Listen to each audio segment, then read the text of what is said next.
തത്തമ്മയുടെ ശബ്ദത്തോടു കൂടി എന്റെ മിമിക്രി ഇവിടെ തുടങ്ങുകയാണ്. തത്തമ്മേ പൂച്ച പൂച്ച, തത്തമ്മേ പൂച്ച. എടി കറക്റ്റ് തത്തമ്മയുടെ സൗണ്ട് അല്ലേ എടി? അടുത്തതായി പൂച്ച കരയുന്ന ശബ്ദം. മ്യാവ് മ്യാവ് മ്യാവ്. എടി ഞാൻ കരുതിയ സ്റ്റേജിൽ പൂച്ച കയറ്റിയിട്ടുണ്ടത് കറക്റ്റ് പൂച്ചയുടെ സൗണ്ട് അല്ലേ എടി? ആണെന്നേ. അടുത്തതായി അലാറം അടിക്കുന്ന ശബ്ദം. ക്രിണിങ് ക്രിണിങ് ക്രിണിങ് ക്രിണിങ്. എന്റെ നീതുമോളെ പേടിച്ചു പോയല്ലോ. രാവിലെ അലാറം കേട്ട് ഉറക്കം എണീറ്റ പോലെ ഒരു ഫീല് അല്ലേടി? പിന്നെ അല്ലാതെ. ഇനി അടുത്തതായി കുയില് കൂവുന്ന ശബ്ദം. കൂയ് കൂയ്. ആരാടാ കൂവുന്നേ? എടേ നീതുമോള് കുയിലിന്റെ ശബ്ദം എടുത്തതാ. എന്റെ പൊന്നു ഇച്ചാതി പെർഫെക്ഷൻ അല്ലേടി? ഇനി അടുത്തതായി ആടിന്റെ ശബ്ദം. അമ്മേ അമ്മേ.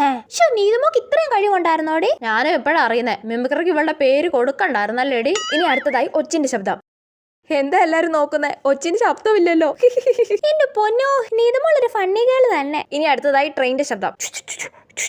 ആ ട്രെയിനിൽ കയറി തന്നെ നാട് വിട നീതുമോളെ. ഇനി സിനിമയിൽ ഇടി കൂടുന്ന ശബ്ദത്തോടു കൂടി എന്റെ മിമിക്രി ഇവിടെ അവസാനിപ്പിക്കുകയാണ്. ഡിഷും ഡിഷും ഡിഷും. ഈ ഇടി കൂടുന്ന ശബ്ദം കേട്ടിട്ട് ഇവക്ക് 2 ഇടി കൊടുക്കാൻ തോന്നുന്നുണ്ടോടി?